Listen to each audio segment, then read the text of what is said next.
நல்லதே நினையுங்கள், நல்லதே நடக்கட்டும். தேவசனா லைஃப் ஸ்டைலுக்கு வருகை இருந்திருக்கும் அனைவருக்கும் நன்றி. இன்றைக்கி நம்ம எதை பற்றி பார்க்க போகிறோம் அப்படின்னா, நாளைக்கு செப்டம்பர் 17, அதாவது புரட்டாசி 1 பிறக்குது. இது பௌர்ணமி நாளில் வர்றதுனால ரொம்ப விசேஷமான நாள். அன்றைக்கி சத்யநாராயண பூஜை பண்ணால் நல்லதுன்னு நான் போன வீடியோவில் சொல்லியிருப்பேன். இன்றைக்கி அந்த பூஜையை பற்றி தான் பார்க்க போகிறோம்.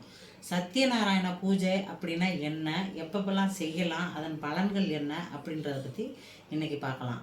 அதாவது சத்யநாராயண பூஜை அப்படின்னா, அதாவது நம்ம உலகத்தில் எல்லாருமே நிறைவான வாழ்க்கையை வாழ்கிறதில்ல. ஒரு தடவை என்ன பண்ணாராம், நாரத முனிவர் என்ன பண்ணாராம், உலகத்தையே சுற்றி பார்க்குறவர், அவர் கலகம் மூட்டுறவர் தான். ஆனால் இந்த ஒரு பூஜையினால் அவர் மிக மக்களுக்கு நல்லது செஞ்சுருக்காருன்னு சொல்லலாம்.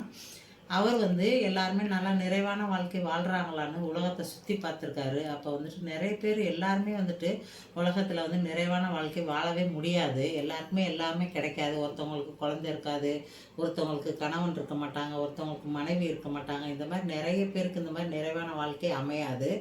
அதனால அவர் ரொம்ப வருத்தத்தோடு போய் ஸ்ரீமன் நாராயணன்ட்ட போய் சொல்லியிருக்காரு. இந்த மாதிரி ரொம்ப வருத்தமாக இருக்குது, எனக்கு இந்த உலகத்தில் யாருமே நிறைவான வாழ்க்கையை வாழலைன்னு சொல்லியிருக்காரு. அப்போ அவங்க சத்யநாராயணன் அவங்க கேட்டிருக்காரு, நீ என்ன செய்யணும்னு சொல்லுன்னு. அது எனக்கு தெரியல, நீங்களே சொல்லுங்கன்னு சொல்லியிருக்காரு. அப்போ ஸ்ரீமன் நாராயணன் என்ன சொல்லியிருக்காரு, இந்த பௌர்ணமி நாட்கள்லையும் மற்ற சில குறிப்பிட்ட நாட்கள் இருக்குது, அந்த நாட்களில் என்னை யார் ஒருவர் அவங்களுக்கு என்ன பலன் வேணும்னு சொல்லிட்டு இந்த மாதிரி ஒரு முறைகள் இருக்குது, அந்த முறைகள் மூட வழிபாடு செய்கிறாங்களோ அவங்களுக்கு நினச்சதை நான் அருளுவேன்.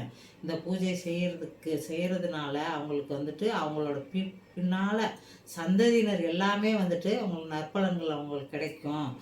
இது சத்தியமான உண்மை இது, அதனால் அப்படின்னு சொல்லியிருக்காரு. அதனால தான் அது சத்யநாராயண பூஜைன்னு அதுக்கு பேர் வந்திருக்கு.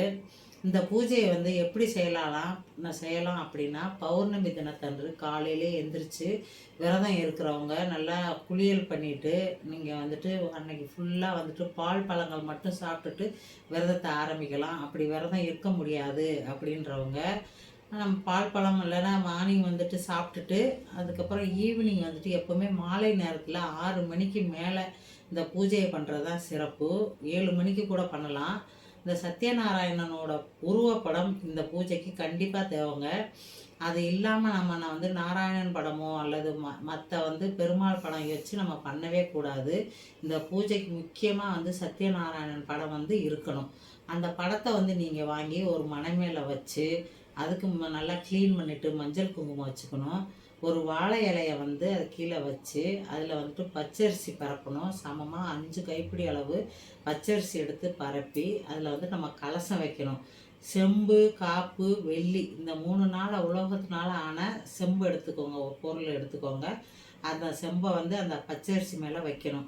வச்சுட்டு அதில் நீங்கள் பாதி அளவு தண்ணீர் நிரப்பி அப்புறம் பன்னீர் நிரப்பி வாசனை பொருட்களான ஏலக்காய், லவங்கம், பச்சை கற்பூரம், இந்த மாதிரி வாசனை திரவியங்கள், மலர்கள், மஞ்சள் குங்குமம் எல்லாமே கலசத்தில் போடணும். கலச வழிபாடு பற்றி நான் ஏற்கனவே சொல்லியிருக்கேன்னு நினைக்கிறேன். அது உள்ளே போட்டுட்டு அதுக்கப்புறம் நம்ம மாவிளை கொத்து அது உள்ளே வைக்கணும் அந்த செம்பில்.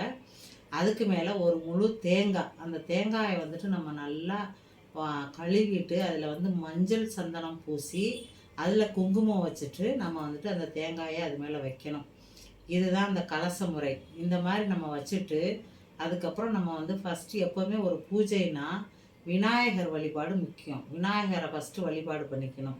மஞ்சள் பிள்ளையார் பிடிச்சி விநாயகர் வழிபாடு பண்ணிவிட்டு அதுக்கப்புறம் நம்மளை இந்த பூஜையை சிறப்பாக செய்கிறதுக்கு நம்மளுக்கு உறுதுணையாக இருக்கிற நம்ம குலதெய்வ வழிபாடை நம்ம பண்ணிக்கணும். இந்த தாயே உங்கள் குலதெய்வம் என்னன்னு தெரிஞ்சதுன்னா அந்த குலதெய்வத்தை போற்றி சொல்லி என்னை அந்த பூஜையை நல்லபடியாக நடத்தி தாங்கம்மா அப்படின்னு சொல்லிட்டு வேண்டிட்டு, அவங்களுக்கு படம் இருந்ததுன்னா நீங்கள் அவங்களுக்கு தூபதீப ஆராதனை எடுத்துக்கோங்க.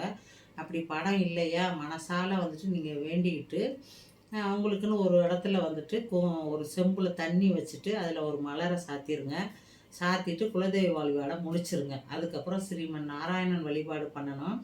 இந்த வழிபாடு பண்ணுறதுக்கு அவருக்கு பிடிச்ச நைவேத்தியங்கள் சில இருக்குது. அதை நீங்கள் எத்தனை நைவேத்தியங்கள் வேணால் பண்ணலாம். எல்லா விதமான பழங்கள், வெத்தலை பாக்கு எல்லாம் வாங்கி ஒரு தட்டில் வைக்கலாம். நம்ம வீட்டிலேயே புளி சாதம், தயிர் சாதம், சர்க்கரை பொங்கல், வெண்பொங்கல், அப்புறம் பாயசம், பால் பாயசம், பைத்தம்பருப்பு பாயசம், கோதுமையினால் வந்து செஞ்ச அப்பம், பச்சரிசி மாவால் செஞ்ச மாவிளக்கு, இந்த மாதிரி நிறைய நைவேத்தியங்கள் வச்சு கும்பிட்டோம்னா அவருக்கு ரொம்ப ரொம்ப பிடிக்கும். இந்த மாதிரி நீங்கள் எவ்வளோலாம் செய்ய முடியாதுன்னு நினைக்கிறவங்க ஒரு 3ஓ 5ஓ அதாவது பழங்கள் வைப்போம். நம்ம வந்துட்டு வீட்டில் அவல் பொரி கல்கண்டு இருந்தால் கூட வைக்கலாம், பால் வைக்கலாம். அதாவது ஒரு பாயசம், சக்கரை பொங்கல், சிம்பிளாக ஒரு தயிர் சாதம் கூட நம்ம பண்ணிக்கலாம். நம்ம வந்து கடவுளுக்கு வந்துட்டு நம்ம மகிழ்ச்சியோடு இந்த நைவேத்தியங்களை பண்ணி வச்சுட்டு இந்த நைவேத்தியங்களை வந்து நம்ம முன்னாடி வச்சிடணும். அதுக்கு முன்னாடி அதாவது நவக்கிரக பூஜைன்னு இருக்குது. சத்யநாராயண பூஜையில் வந்து முக்கியமாக நவக்கிரக வழிபாடு இருக்குது. நவ தானியங்களை வந்துட்டு நம்ம கடையில் கேட்டால் கிடைக்கும். அந்த நவ தானியங்களை வாங்கி 9 தானியங்களும் வச்சுட்டு நவகிரக வழிபாடு செய்ய தெரியாதவங்க நம்ம வந்துட்டு கோளறு பதிகம் நம்ம யூடியூப்பில் இருக்குது. அதை நீங்கள் போட்டு விட்டிங்கன்னா அந்த நவகிரக வழிபாடு செஞ்சதாக அர்த்தம். அதுக்கு வந்து ஒரு நவகிரகங்களை வச்சு நவகிரக கோளறு பதிகம் ப்ளே பண்ணி விட்டுடுங்க.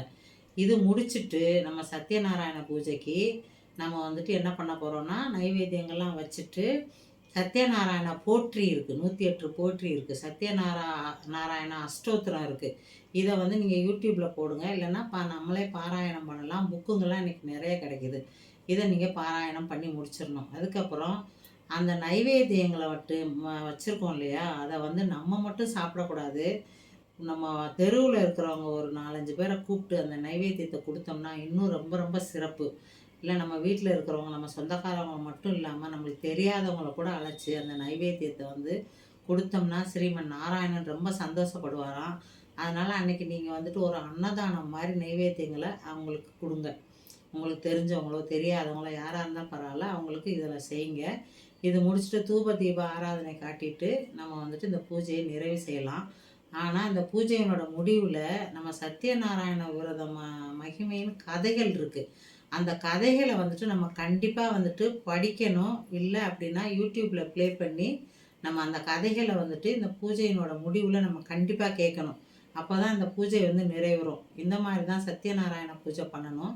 இதை வந்து என்னென்னைக்கெல்லாம் பண்ணலாம் அப்படின்னா பௌர்ணமி நாட்களில் பண்ணுறது ரொம்ப ரொம்ப சிறப்பு.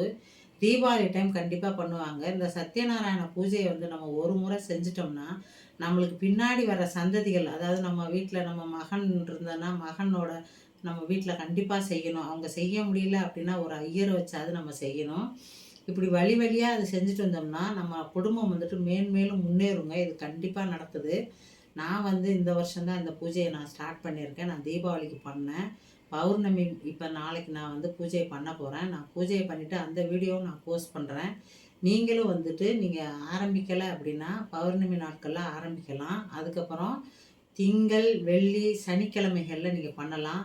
புரட்டாசி மாதத்தில் ஒவ்வொரு சனிக்கிழமையிலையும் பண்ணலாம். அமாவாசையில் பண்ணலாம். இந்த மாதிரி இந்த நாட்கள்லாம் வந்துட்டு இந்த பூஜை பண்ணுறது வந்து ரொம்ப சிறப்புங்க. சத்யநாராயண பூஜையை வந்துட்டு நீங்கள் சங்கல்பம் வச்சுட்டு நீங்கள் ஆரம்பிக்கலாம். அதாவது எனக்கு இது நடந்ததுன்னா நான் கண்டிப்பாக சத்யநாராயண பூஜை பண்ணுறேன் அப்படின்னு சங்கல்பம் வச்சுட்டும் ஆரம்பிக்கலாம். கண்டிப்பாக அது வந்து குறிப்பிட்ட நாட்களில் நடக்குது. நடந்து முடிஞ்சோன்னே இந்த பூஜையை வந்து அவருக்கு நன்றி கடனுக்காக நீங்கள் செய்யலாம். அப்படி இல்லை அப்படின்னா நீங்கள் வந்துட்டு உங்கள் மகிழ்ச்சி, நீங்கள் சத்யநாராயண பூஜை பண்ணால் நான் ரொம்ப சந்தோஷப்படுறேன் அப்படின்னா, நம்ம குடும்பம் நல்லா இருக்கணும் அப்படின்னா நீங்கள் வந்து பௌர்ணமி நாட்களில் ஆரம்பித்து இந்த பூஜையை செய்யலாம். நீங்கள் வந்து முயற்சி பண்ணி பாருங்கள். சங்கல்பம் வச்சுட்டு நடந்துடும். கண்டிப்பாக நீங்கள் செய்வீங்க. இந்த பூஜையை செஞ்சு பாருங்கள். சத்யநாராயண பூஜைன்றது சத்தியமாக நீங்கள் கேட்டதெல்லாமே கிடைக்கும் அப்படின்றது தெளிவான உண்மை.